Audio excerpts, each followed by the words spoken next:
कभी सोचिए, किसी फैक्ट्री की चिमनी से जो काला धुआं निकलता है, जो आसमान में जाके गुम हो जाता है। क्या हो अगर उस धुएं के हर एक कण की, कार्बन के हर एक टन की कोई कीमत हो? एक ऐसी कीमत जो किसी को मालामाल कर दे और किसी पर लाखों का जुर्माना लगा दे। आज हम बात करने वाले हैं भारत की कार्बन क्रेडिट ट्रेडिंग स्कीम यानी सीसीटीएस के बारे में। यह स्कीम खबरों में आई 13 जनवरी 2026 को, जब सरकार ने एक नोटिफिकेशन जारी करके इसका दायरा और भी बड़ा कर दिया। दरअसल ये एक ऐसा सिस्टम है जो प्रदूषण को एक बोझ से एक बेशकीमती संपत्ति में बदलने की ताकत रखता है। मतलब अब हवा साफ रखना सिर्फ एक नैतिक जिम्मेदारी नहीं, बल्कि एक मुनाफे का सौदा भी हो सकता है। इस पूरी स्कीम का निचोड़ बस इसी एक लाइन में है। सीसीटीएस का असल मकसद एक ऐसा बाजार बनाना है जो हमारी पूरी अर्थव्यवस्था को एक साफ सुथरे भविष्य की तरफ ले जाए। बहुत सीधे शब्दों में कहें तो अच्छे काम के लिए इनाम और नियम तोड़ने पर सजा, सब कुछ बाजार की भाषा में। तो सवाल ये है कि ये नया बाजार आखिर काम कैसे करता है, इसकी बुनियाद क्या है? चलिए अब इसके डिजाइन को और इसके पीछे के कॉन्सेप्ट्स को समझते हैं। सबसे पहले ये समझते हैं कि सीसीटीएस है क्या। तो ये एक मार्केट बेस्ड सिस्टम है जिसे एनर्जी कंजर्वेशन अमेंडमेंट एक्ट 2022 के तहत बनाया गया है।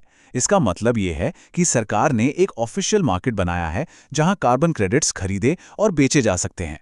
अब हर एक क्रेडिट 1 टन कार्बन उत्सर्जन कम करने का सबूत होता है। इससे कंपनियों को ग्रीन हाउस गैसों का उत्सर्जन घटाने के लिए एक सीधा सीधा आर्थिक फायदा मिलता है। अब इस स्कीम की सबसे दिलचस्प बात है उत्सर्जन तीव्रता या green house gas emission intensity का कॉन्सेप्ट। इसको ऐसे समझिए जैसे किसी गाड़ी का माइलेज होता है कि वो 1 लीटर पेट्रोल में कितने किलोमीटर चलती है। ठीक वैसे ही उत्सर्जन तीव्रता का मतलब है कि 1 टन सीमेंट या स्टील बनाने में कितनी ग्रीन हाउस गैस निकलती है। तो ये सिस्टम कुल प्रदूषण पर नहीं, बल्कि उत्पादन की कुशलता पर, उसकी एफिशिएंसी पर फोकस करता है। और ये देखिए कि हम पहले कहाँ थे और अब कहाँ आ गए हैं। पहले हमारे पास परफॉर्म, अचीव एंड ट्रेड यानी पीएटी स्कीम थी। उसका फोकस सिर्फ ऊर्जा बचाने पर था, यानी एनर्जी एफिशिएंसी पर। लेकिन सीसीटीएस इससे कहीं आगे का कदम है। ये सीधे सीधे ग्रीन हाउस गैस के उत्सर्जन पर निशाना साधती है।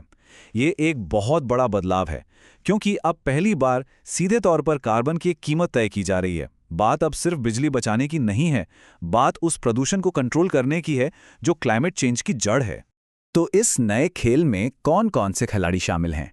किन उद्योगों के लिए अब इन नियमों को मानना जरूरी हो गया है? चलिए देखते हैं कि इस मार्केट का हिस्सा कौन कौन है। जरा इस लिस्ट पर नजर डालिए। Cement, textile, pulp and paper, ये वो इंडस्ट्रीज हैं जहां ऊर्जा की खपत बहुत ज्यादा होती है। कुल मिलाकर 490 औद्योगिक यूनिट्स को ऑब्लिगेटेड एंटिटीज यानी बाध्य संस्थाओं के तौर पर नोटिफाई किया गया है। इसका साफ मतलब है कि अब इन सभी के लिए अपने उत्सर्जन लक्ष्यों को पूरा करना कानूनी तौर पर अनिवार्य है। और हाँ, इस बाजार को चलाने के लिए एक मजबूत सिस्टम भी है। पर्यावरण, वन और जलवायु परिवर्तन मंत्रालय नियम बनाता है। ब्यूरो ऑफ एनर्जी एफिशिएंसी यानी बीईई सर्टिफिकेट जारी करता है। सेंट्रल पोल्यूशन कंट्रोल बोर्ड यानी सीपीसीबी ये पक्का करता है कि सब नियमों का पालन करे। और ग्रिड इंडिया सभी लेन देन का डिजिटल हिसाब किताब रखता है। इन कंपनियों को असल में करना क्या होगा? चलिए अब इस पूरी प्रक्रिया को स्टेप बाय स्टेप समझते हैं। देखिए, प्रक्रिया बहुत सीधी है।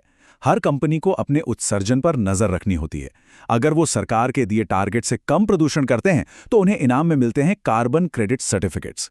इन सर्टिफिकेट्स को वो बाजार में बेचकर पैसा कमा सकते हैं।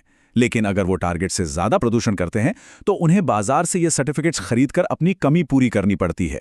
इसी से तो मार्केट चलता है। कम प्रदूषण करने वालों को फायदा होता है और ज्यादा करने वालों पर आर्थिक दबाव बनता है। और अगर कोई कंपनी नियमों का पालन नहीं करती है तो जुर्माना बहुत सख्त है। उन्हें उस साल कार्बन क्रेडिट सर्टिफिकेट की जो औसत बाजार कीमत होगी उसका 2 गुना पैसा एनवायरमेंटल कॉम्पेंसेशन के तौर पर देना होगा। ये एक साफ संकेत है कि सरकार इस मामले में बहुत गंभीर है।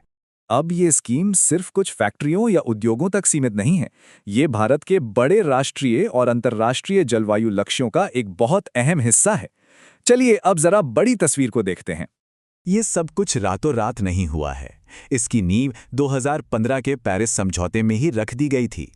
फिर 2022 में इसे कानूनी जामा पहनाया गया और अब 2025-26 में ये बाजार पूरी तरह से काम करने लगा है।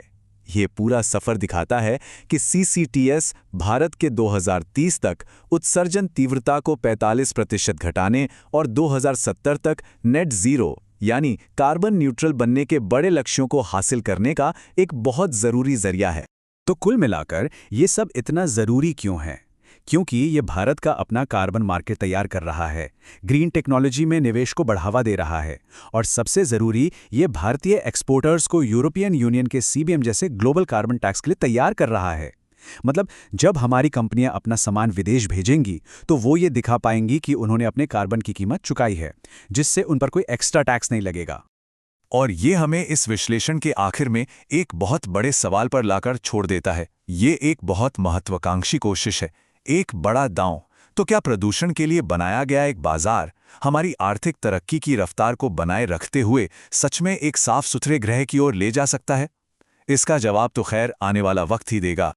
अगर ये वीडियो आपको पसंद आया हो तो लाइक जरूर करें, शेयर करें उन दोस्तों के साथ जिन्हें UPSC, लॉ या जनरल नॉलेज की तैयारी करनी है। और हाँ, सब्सक्राइब करें।